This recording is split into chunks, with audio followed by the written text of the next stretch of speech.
Financial, अच्छा हम अभी एडमिनिस्ट्रेशन में थे, ठीक। एडमिनिस्ट्रेशन में सेटअप, जनरल हो गया, फाइनेंस में आ गया। फाइनेंस में चार्ट ऑफ अकाउंट की एडिटिंग होती है कि पहले से अगर कोई कोड है तो आपने उसे अपडेट करना है, ठीक। उसमें हम आए एडमिनिस्ट्रेशन में सेटअप, फाइनेंशियल, फाइनेंशियल के अंदर आपका एडिट चार्ट ऑफ अकाउंट। ये हमारे सेगमेंट्स है, assets, liability, equity, revenue, cost of sale, expenses, financing और अदर रेवेन्यू एंड एक्सपेंसेस।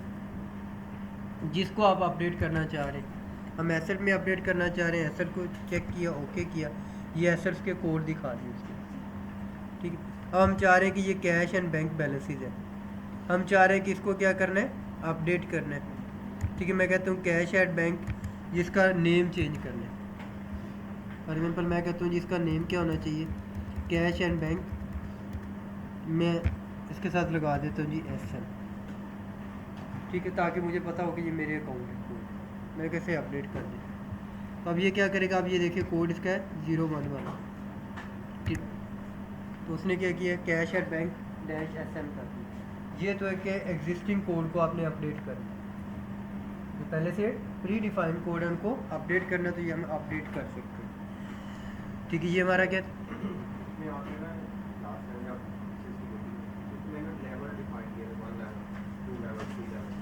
ये लेवल, ये लेवल 4 है हमारा इस वक्त, ठीक। आपको लेवल 2, 3 और 4 इनमें आप अपडेट कर सकते हो, लेवल 1 को अपडेट नहीं कर सकते। लेवल 1 जो भी पिछली विंडो पे थे, हम एसेट 1 था, ठीक है। ये देखिए, ये हमारे ये लेवल 1 के हेड आप, ये सारे के लेवल 1, ये प्री डिफाइंड होते हैं, ये वन टाइम आप डिफाइन करते हैं, इनको अपडेट नहीं कर सकते, ये एज इट इज रहेंगे। ये 5, 6 सेट जो भी होंगे, 7 होंगे, वो आप नए क्रिएट कर सकते हैं, लेकिन रहने यही नहीं मिलते, चेंज नहीं होते, ठीक। अब मैंने एसेट में क्या किया, अपडेट किया, ठीक है। अभी मैंने कोड को किया कि सिलेक्ट किया एसेट को, और ये मैंने किया कैश एट बैंक SM कर दिया, वो कुछ और आ रहा था, मैंने उसको लास्ट में सिर्फ और सिर्फ SM कर दिया। ये मैंने क्या किया, कौन सा लेवल अपडेट की, ये 4 लेवल था, कौन सा लेवल था, 4। अब मैं कहता हूँ जी मुझे थर्ड लेवल को करना है, ये मेरा थर्ड क्या, कैश एंड कैश इक्विवेलेंट है, ये लेवल 3 बाय डिफ़ॉल्ट आ गया, ठीक। अब मैं कहता हूँ कि इसको कैश एंड कैश इक्विवेलेंट, इसके साथ भी मैं कहता हूँ जी क्या करें, SM लगा, इसको भी अपडेट कर सकते हैं, ठीक। ये मेरा लेवल 2 भी हो गया, या 3 सॉरी, अब लेवल 2 आ गया, मैं चाह रहा हूँ कि लेवल 2 को अपडेट कर लें, तो अब ये देखें इसमें भी मैं इसे अपडेट कर सकता हूँ, ठीक।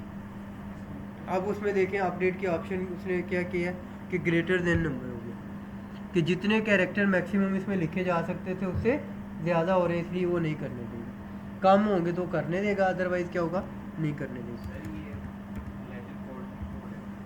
कोड नहीं शो हो रहे,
जरा क्लोज करके कोई एक आप क्लोज करके दोबारा करें फिर इसको लॉगिन एरर दे रहे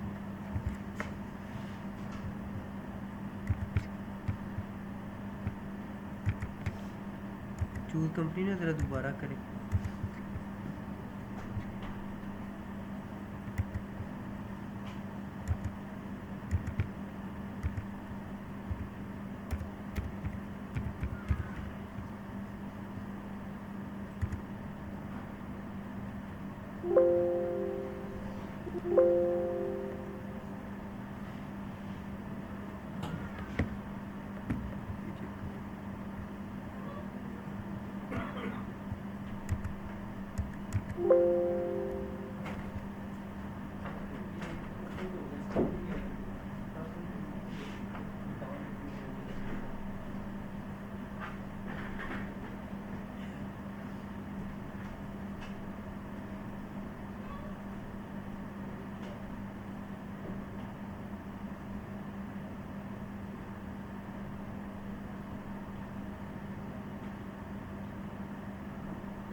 आप ही करें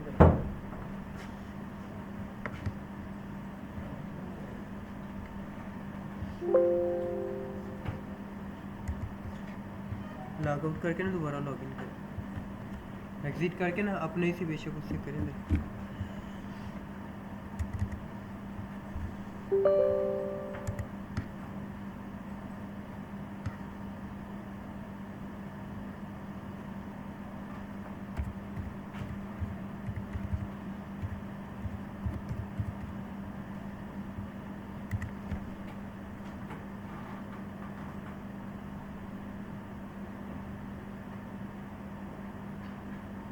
हो गया ठीक सबका ही हो गया सर किसी ने वॉर नहीं की अच्छा चलिए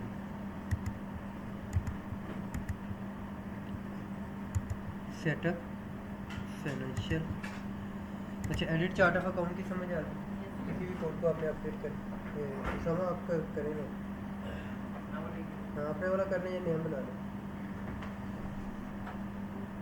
लेकिन आपने यूज़र डिफाइन यूज़ करना है किसी लॉगिन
उसामा ओईसी वाले से करो, ओईसी कंपनी ने उससे करो लॉग इन।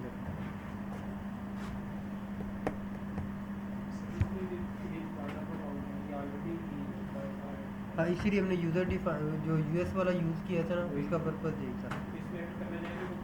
कर सकते हैं, नया ऐड भी कर सकते हैं, अभी हम नया ऐड भी करेंगे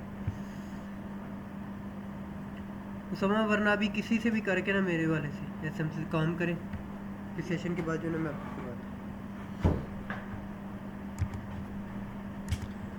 हाँ जी, सेटअप फाइनेंशियल में एडिट चार्ट ऑफ अकाउंट था, जीएल अकाउंट कोड डिटर्मिनेशन, ये नॉर्मली होते हैं कुछ स्टैंडर्ड सेटअप के लिए चार्ट ऑफ अकाउंट की चीज़ें चाहिए। ये अगर आप करना चाहिए प्री डिफाइंड होती है, ये आपको करनी नहीं पड़ती। ठीक है, करना हो तो यहाँ पे हम कर सकते हैं, लेकिन हमने अभी कोई करना नहीं है कोड। ये देखें अभी हमें करने भी नहीं देगा। सेल के, परचेज़ के, ये प्री डिटर्मिन होते हैं कि पहले से डिफाइंड होते हैं चार्ट ऑफ अकाउंट कोड।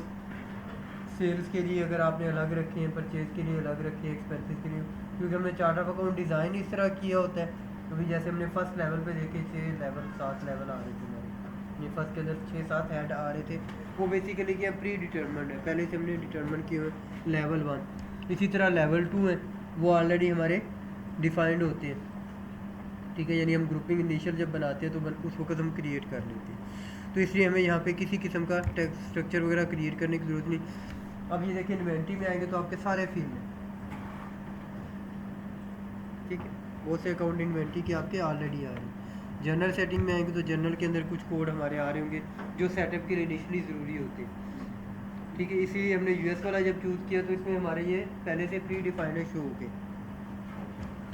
उसके बाद परचेज़ और सेल ये आपके ब्लैंक आ रहे हैं।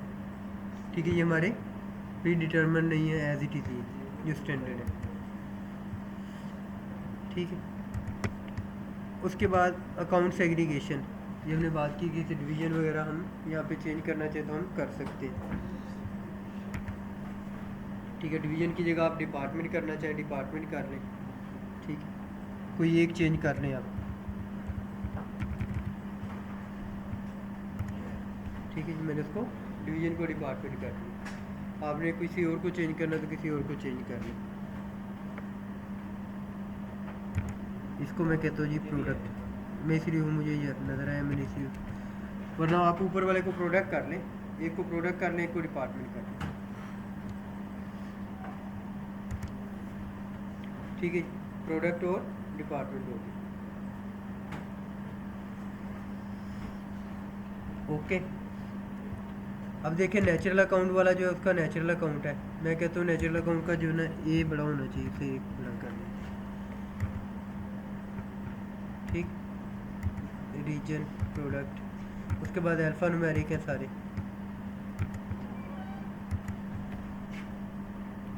ओके किया। करेंसीज पीछे हमने डिफाइन कर ली थी, पीकेआर, तुम्हारी इस लिस्ट में पीकेआर आ रही। उसामा हो गया अब आपका? वो इसी से भी नहीं किया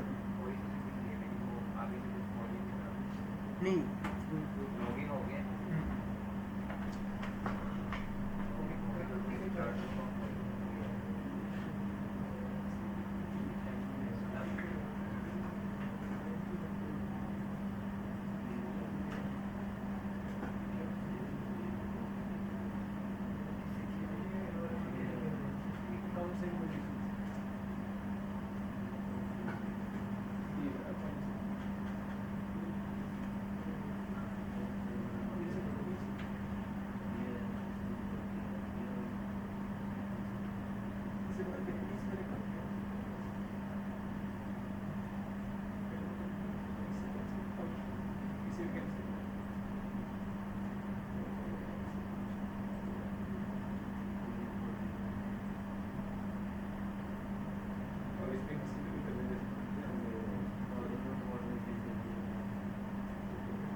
पे आ गए। फोगिस करेंसी अगर कोई यहाँ पे फर्दर आप ऐड करना चाह रहे हैं, AED करनी है, UAE दिरहम AED करना है तो वो कर लें, ठीक है। अदरवाइज हमने PKR कल डिफाइन कर ली, वहाँ से करना चाहिए वहाँ से कर लें, यहाँ से करना चाहिए यहाँ से कर लें। उसके बाद ट्रांजैक्शन कोड है कि ट्रांजैक्शन के लिए अगर आप स्पेसिफिक कोई कोड यूज़ करना चाह रहे हैं तो वो कोड, जैसे PKR के लिए हम बना रहे हैं तो PKR कोड यहाँ पे डिफाइन करना है। या ट्रांजैक्शन ID, यानी रिसीवेबल की ट्रांजैक्शन है तो AR, ठीक है। AR इनवाइस है, डेबिट मेमो है, क्रेडिट मेमो है, AR डेबिट मेमो है, AR क्रेडिट मेमो। जो कल हमने टेबल नंबरिंग वाली की थी ना अपडेट 1001 और 001 करके, तो यहाँ पे अगर चाहें तो आप कोड नया डिफाइन कर सकते हैं। हम कहते हैं जी AR, नहीं वो जब आप डेटाबेस लेते हैं ना उसमें ऑप्शन होती है कि आप इंस्टॉलेशन के टाइम पे ब्लैंक ले रहे हैं या आप प्री डिफाइन ले रहे हैं, तो वो बेस तो सारा यही है, सिर्फ उसका बैकएंड पे। इस पे हमने SQL सर्वर इंस्टॉल किया, उस पर हाना इंस्टॉल करेंगे। उसमें SQL से पहले यानी हम हाना करेंगे और डायरेक्ट उसके बाद SAP आ जाएगा, ठीक है। अदरवाइज़ SQL नहीं लेना तो आप लिनक्स ले सकते हैं, हाना लिनक्स या SQL तीनों में से कोई भी हो जाता है। तीनों के ऊपर फिर SAP इंस्टॉल होगा, तीनों में से जो भी ले, लेकिन बेस आपकी यही रहेगी, ठीक है। कोड यहाँ पे ट्रांजैक्शन कोड अगर आप इस तरह नहीं रखना चाह रहे जैसे हमने पढ़ा भी था थ्योरी में, JV general voucher, bank payment voucher, bank receipt voucher, वो उस तरह सीक्वेंस डिफाइन करने को यहाँ पे वो भी आप डिफाइन कर सकते हैं, ठीक। वो आपकी मर्ज़ी, आप यहाँ पे करना चाहिए। अभी हम एक कर लेते हैं,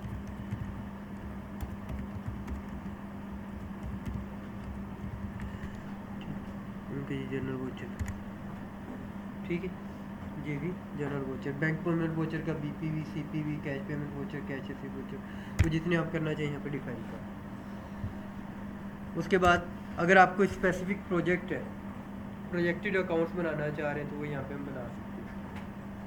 जैसे ऑर्गेनाइजेशन के अंदर कोई स्पेशल प्रोजेक्ट स्टार्ट किए, जैसे कंस्ट्रक्शन की कंपनी ने उन्होंने कोई प्रोजेक्ट नया लिया, मल्टीपल प्रोजेक्ट एक वक्त में चला रहे हैं, तो जितने होंगे उनके प्रोजेक्टेड अकाउंट्स के लिए उनको सेपरेट करना चाहिए, यहाँ पे कर सकते हैं। जैसे गवर्नमेंट सेक्टर में गवर्नमेंट क्या करती है, कोई प्रोजेक्ट स्टार्ट करती है तो वो अलग अलग प्रोजेक्ट की अकाउंटिंग रखना चाह रही है। जैसे आपके ऑरेंज लाइन ले लें, मेट्रो ले लें, ये दोनों के हैं डिफरेंट प्रोजेक्ट पे। अब गवर्नमेंट चाह रही है कि मुझे पता चले कि मेरा ऑरेंज लाइन पे कितना टोटल कास्ट हुई और मेरी मेट्रो पे कितनी कास्ट, अलग अलग लेना है तो अलग अलग आ जाएगी। पिछले 5 साल का डाटा कंबाइन लेना चाहे कंबाइन उठा लें, अलग उठाना तो यहाँ पे अलग ले लेंगे। आप कोई भी एक बना लें, ऑरेंज लाइन बना लें हम भी, ठीक है, ऑरेंज लाइन, ठीक है। OL हो जाएगा अगर पूरा प्रोडक्ट देने देता है तो ठीक है, अदरवाइज़ क्या कर लें, शॉर्ट एब्रीविएशन यूज़ कर लें उसकी। वैलिड कब से वैलिड होगा, हम कहते हैं ये फर्स्ट से कर दो ये वैलिड, ठीक है। Valid to last closing date देनी है तो दे दें, उसके बाद अगर कोई वोचर आ भी जाएगा तो आपका एंटर नहीं करने देगा, अदरवाइज ओपन छोड़ दें। जब भी आप बाद में इसको क्लोज करेंगे, क्लोज होगा लास्ट डेट दे दें, ठीक है। अपडेट ओके, ये हमारा एक प्रोजेक्ट भी बना। अब जितनी इसकी बिलिंग होगी सारी की सारी ऑटोमेटिकली इसी के अंदर आएगी। जब आप डिफाइन करेंगे, वोचर एंटर करेंगे, इनवाइसेस एंटर करेंगे तो इसी के अंदर होंगे। इसके एक्सपेंसेस भी रेवेन्यू सारे आपके ऑटोमेटिकली इसके अंदर लिंक हो जाएंगे।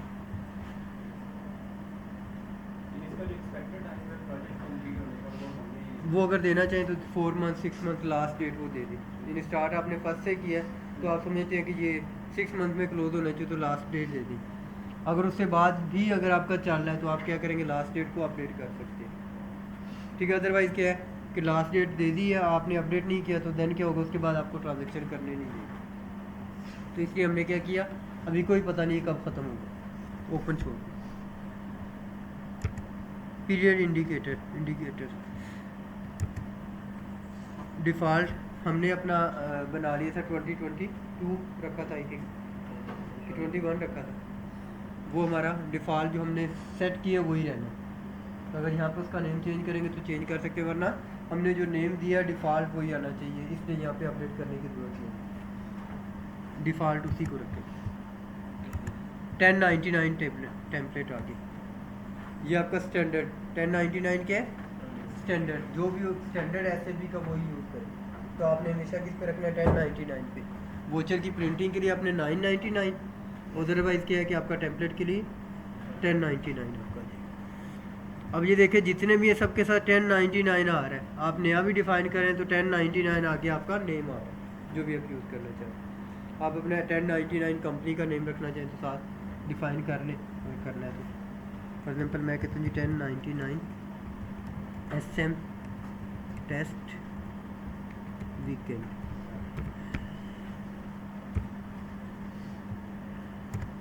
ठीक है, ये मेरा नया डिफाइन हुआ।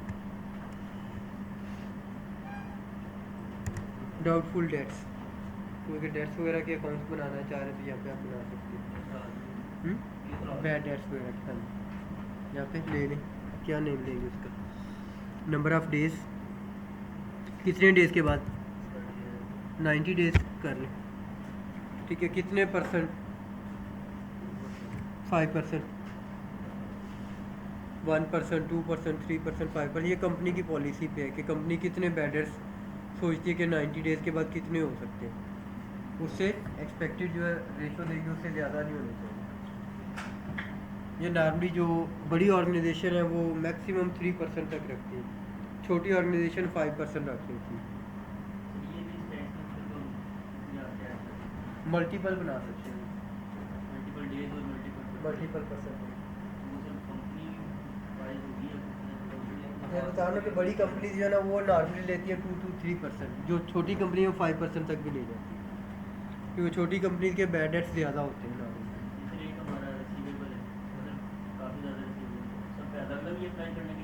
नहीं नहीं, स्टैंडर्ड में तो आपने एक रखना है ना, स्टैंडर्ड तो एक, आप समझते हैं कि आपके ज़्यादा हैं तो आप ज़्यादा बना लें, डिफ़ॉल्ट आपका एक ही शो होगा, आप चेंज करना चाहिए हर कस्टमर वाइज वेंडर वाइज तो चेंज कर सकते हैं, ठीक है। किसी कस्टमर को वेंडर को स्पेसिफिक लगाना है तो बिज़नेस पार्टनर के अंदर जब हम बिज़नेस पार्टनर क्रिएट करते हैं तो वहाँ पे उसको असाइन कर सकते हैं। देखिए आपका एक कस्टमर है, आपको पता है वो USA में बैठा है, उसके चांसेस बहुत कम है कि उसके बैड डेट्स होंगे, आप 1% रख लें। एक पाकिस्तान के अंदर आप 5% कहते हैं तो 5% रख लें। यहाँ पे क्या होता है, बैड डेट्स पाकिस्तान में हमारे ज़्यादा है, फॉरेन कस्टमर से कम होते हैं, लेकिन सम टाइम हो जाता है कि छोटी कंपनीज क्यों ज़्यादा रेशो रखती हैं परसेंटेज, उन्होंने अपने टैक्स को भी बचाना है, तो बैड डेट्स ज़्यादा शो करवाए हैं तो उससे क्या होगा, इनकम कम शो होगी तो टैक्स रेट कम हो जाएगा ऑटोमेटिकली। और बड़ी कंपनीज क्या करती हैं, अपने बैड डेट्स को कम शो करवाती हैं जानबूझ के बिजनेस लेने के लिए मार्केट से।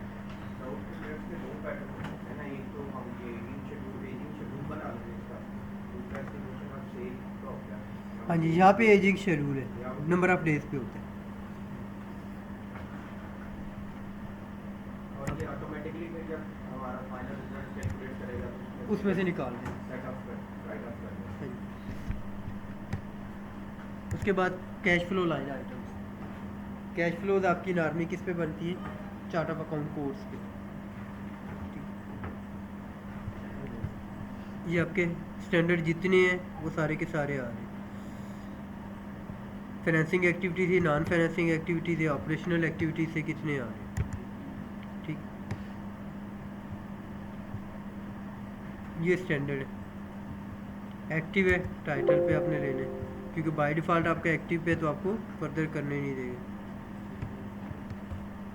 तो हमेशा किस पे है, एक्टिव लाइन पे, कि कोशिश भी यही करनी चाहिए आपका कैश फ्लो जो है ना वो लाइंस पे हो, ग्रुप पे नहीं होना चाहिए, एक्टिव पे नहीं। लाइन पे क्या है कि आपका एक इनफ्लो है, एक आउटफ्लो है, मल्टीपल कस्टमर है तो मल्टीपल कस्टमर पे आ जाए, मल्टीपल प्रोडक्ट्स है तो मल्टीपल प्रोडक्ट्स पे आ जाए, ठीक है।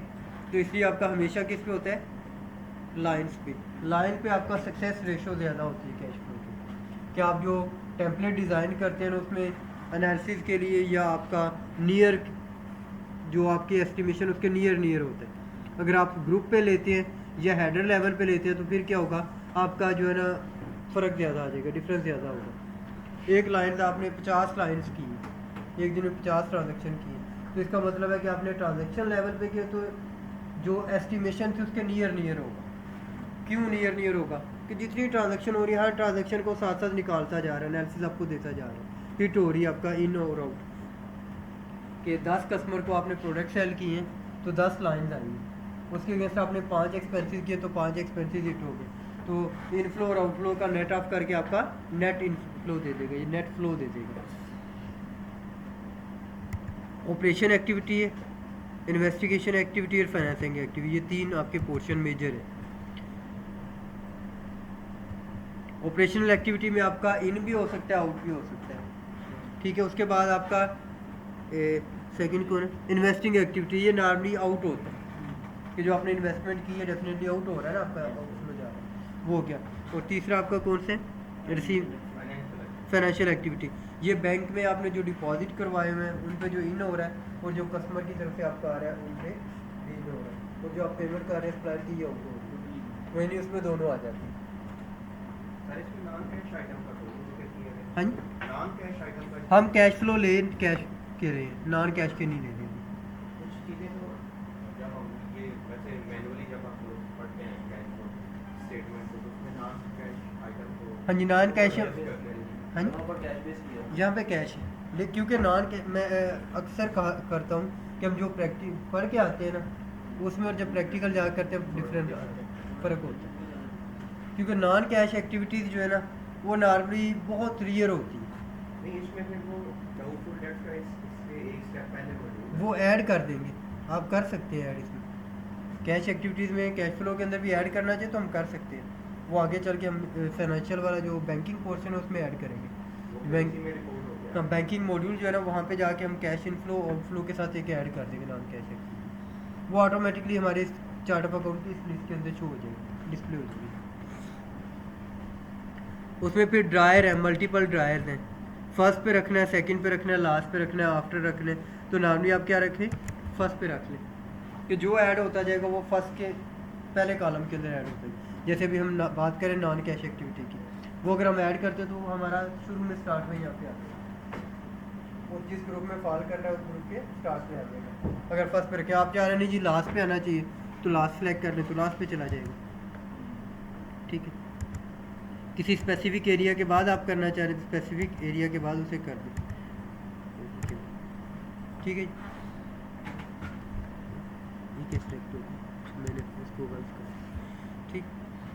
उसके बाद अपडेट करना है, अपडेट कर दें। अगर कोई मज़ीद ऐड करना है ग्रुप सब लेवल पे तो ऐड सब लिंक में आ जाए। अब वो देखे जिस लेवल पे था उसके नीचे उसने ऐड, जैसे भी आप कह रहे थे बात कर रहे थे ना नॉन कैश, यहाँ पे आप करना चाहते हैं यहाँ पे आप नॉन कैश कर दें, ये देखिए सॉरी, जैसे भी मैं इस वक्त हूँ कैश फ्लो ऑपरेशन एक्टिविटी पे, ठीक है, मैंने यहाँ पे कहा और इसके नीचे ये क्या है पेमेंट। अब ये ऐड में करूँगा ना तो उसके नीचे क्या करेगा ऐड पे, यहाँ पे आप ऐड करना चाहिए, यहाँ पे ऐड कर लो। लाइन आइटम उसका नेम डिफाइन कर दे, हम कहते हैं जी नॉन कैश,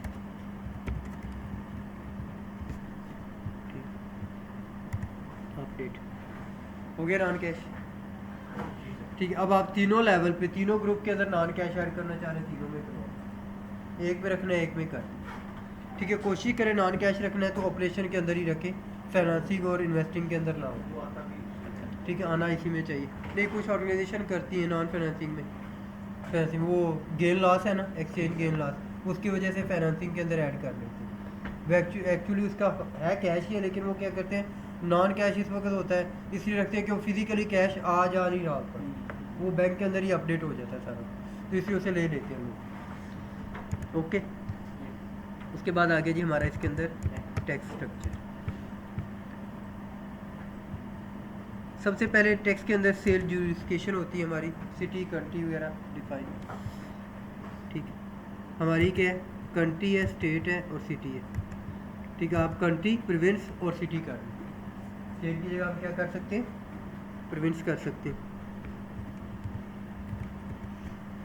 हमारी तीन ही यूज़ होती है ना नॉर्मली, बल्कि हमारी यूज़ तो दो ही होती है, क्योंकि हमारे तमाम सिटीज़ का अगर पंजाब के है तो उनका एक ही टैक्स रेट है, क्योंकि बाहर के कंट्रीज़ में क्या होता है जितना कोई डेवलप सिटी है उनका रेट ज़्यादा है, अंडर डेवलप है उनके कम है, और जो बिल्कुल ही ज़ीरो उनका है ही नहीं टैक्स, ये बिल्कुल ना होने के बराबर। तो हमारे क्या स्टैंडर्ड सब एक ही है, वो कहते हैं ना गधा घोड़ा बराबर है, हमारा वो हिसाब कि जो भी हम बेचारे डेवलप है अंडर डेवलप है सबके लिए स्टैंडर्ड है, या तो ये हो ना जैसे अभी हम आजकल हमारे टैक्स रेट हो रहे हैं बहुत ज़्यादा हाई, फूड आइटम्स पे भी बहुत ज़्यादा प्राइसेस हो गई। तो होना तो ये चाहिए जिनकी इनकम ज़्यादा है, जो बाइंग कर रहे हैं उनके हिसाब से उसी हिसाब से टैक्स लगते हैं। हम क्या है, एक बिल्कुल कह लें कि वो जो लेबर तबका है हमारा मजदूर है बेचारा, वो अगर कोई ऑयल बाय करने गया तो उसको भी उसी प्राइस पे मिल रहा है, वो भी जीएसटी वो क्या लें 35% 37% दे रहे हैं। एक्चुअल हमें नज़र कितना आ रहा है उसमें ऐड किया हुआ 16% 17%, लेकिन क्या बेचारा पे कितना कर रहा है 37% 38%। यही हाल हमारा इलेक्ट्रिसिटी बिलों का है। यूटिलिटी बिलों के अंदर भी हमें दिखा ये रहे होते हैं कि टैक्स आप कितना पे कर रहे हैं 17%, लेकिन एक्चुअली वो 37-38% निकल रहा होता है जब कैलकुलेशन करें। कभी की नहीं ना हम लोगों ने। तो बाहर क्या होता है कि बिल ज़्यादा यूज़ कर रहे हैं। अब देखें कि एक घर में 5 लोग हैं तो डेफिनेटली उनका बिजली का बिल उसी हिसाब से आना चाहिए, आता भी है। तो अब उस पर भी आपने टैक्स लगा दिया 37%, और एक घर में 2 लोग हैं उस पर भी 37% टैक्स है। हाँ जी। तो अभी अब क्या करना शुरू किया हुआ गवर्नमेंट ने, अभी पिछले 4-5 माह में 6 माह में आपने देखा नहीं जो फ्यूल एडजस्टमेंट्स आ रही होती हैं क्या हो रहा है, देखें कि वो जो है ना जितना रेट इंक्रीज़ हो रहा है ना वो क्या है, इसका इफेक्ट जो है ना वो 300 प्लस यूनिट वालों पे नहीं होगा, 300 लेस यूनिट वालों पे इसका इफेक्ट होगा। तो 300 लेस कौन से बेचारे गरीब आदमी है जिन्होंने एसी चलाया, उनका 300 प्लस हो गया है ना, तो उन पे तो टैक्स लग ही नहीं रहा, उन पे फ्यूल एडजस्टमेंट लग ही नहीं रहा। जिनका बिलो 300 है, अभी ये रिसेंटली मैंने 2 दिन पहले एक इन्होंने रेट इंक्रीज़ किया है, पता नहीं 1 रुपी 85 पैसा शायद किया पर यूनिट। वो उसकी एंड पे लिखा हुआ था ये जो ना केई पे एप्लीकेबल नहीं है और 300 प्लस यूनिट वाले पे एप्लीकेबल नहीं है। तो इसका मतलब क्या हुआ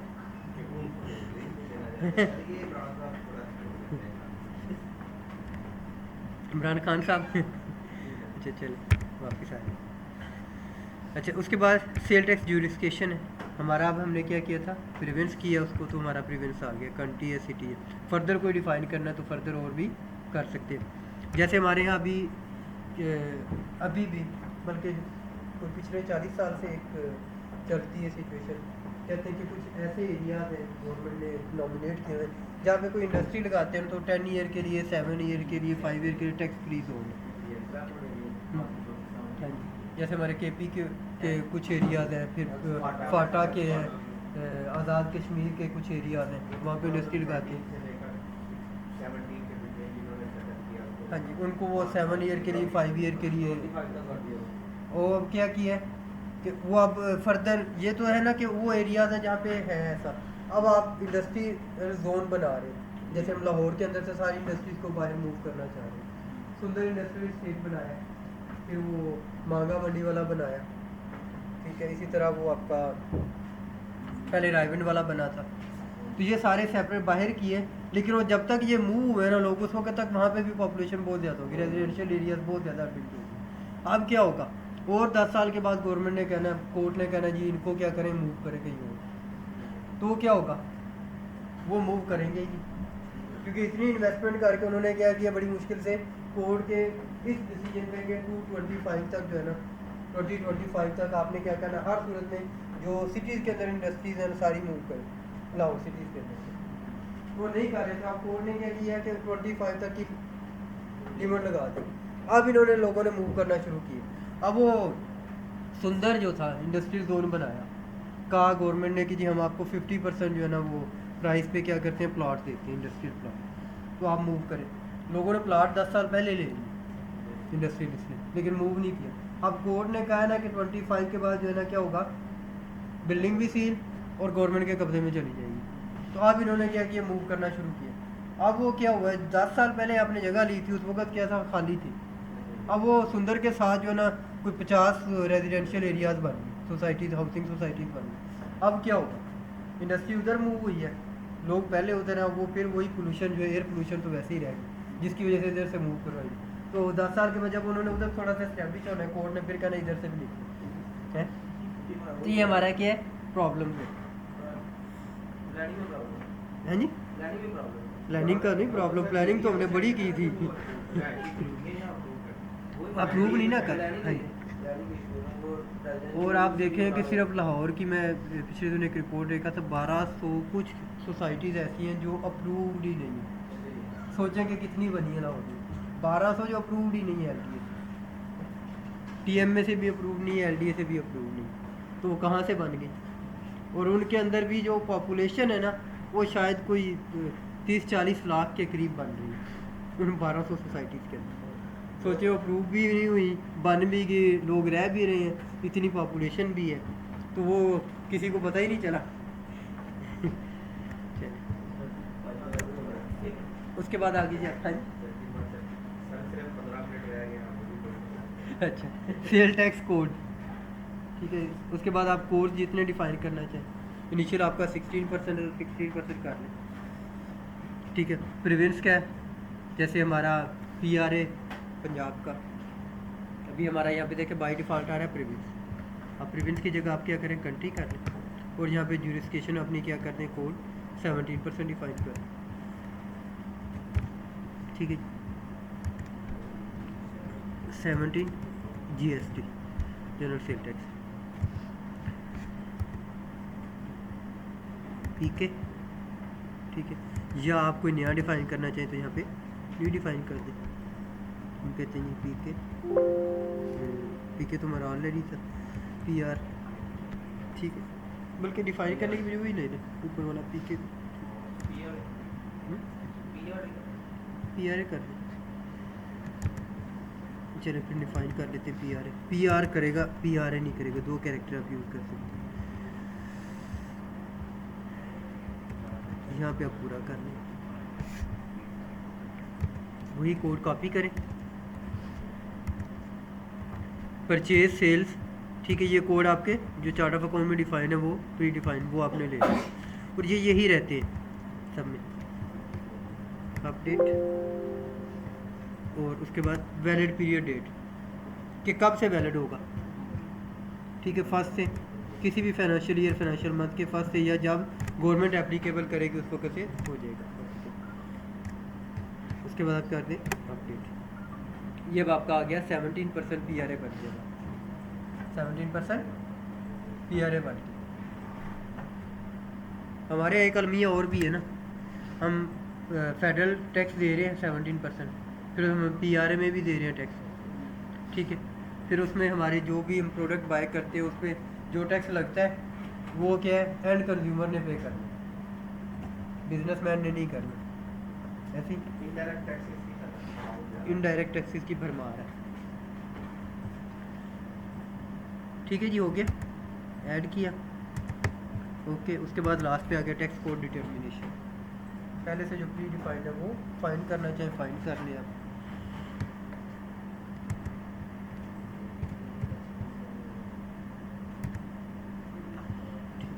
कुछ भी नहीं है यहाँ पे, शो ऑल, कोई चक्कर नहीं।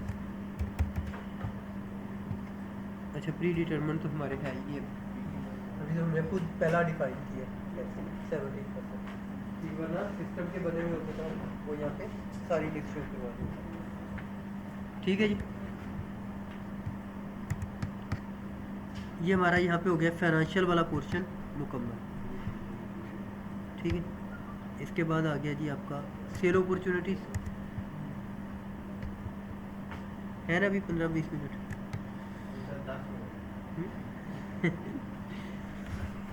अच्छा, सेल अपॉर्चुनिटी काफ़ी, हाँ जी, एडमन ही तो सारा करने वाला है। ये हो गया तो आगे तो कहीं कुछ नहीं है, आगे तो बस आपने वोचर एंटर करने, ट्रांजेक्शन करते जाने, एंड यूज़र का काम है। ये इम्प्लीमेंटेशन वाला पोर्शन सारा यही तो है।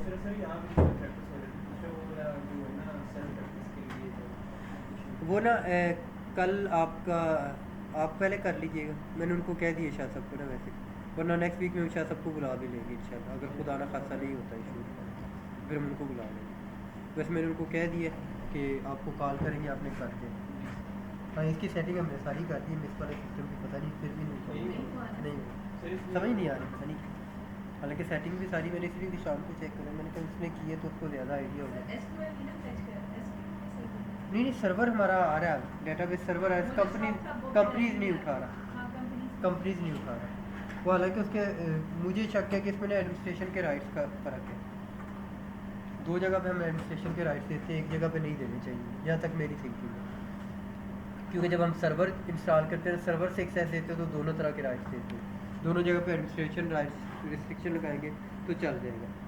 अब लेकिन इस पे मेरी थिंकिंग ये है कि एक जगह एडमिनिस्ट्रेशन के राइट्स देने चाहिए, एक जगह नहीं देने चाहिए। वो ये कह रहे हैं कि दोनों जगह देने।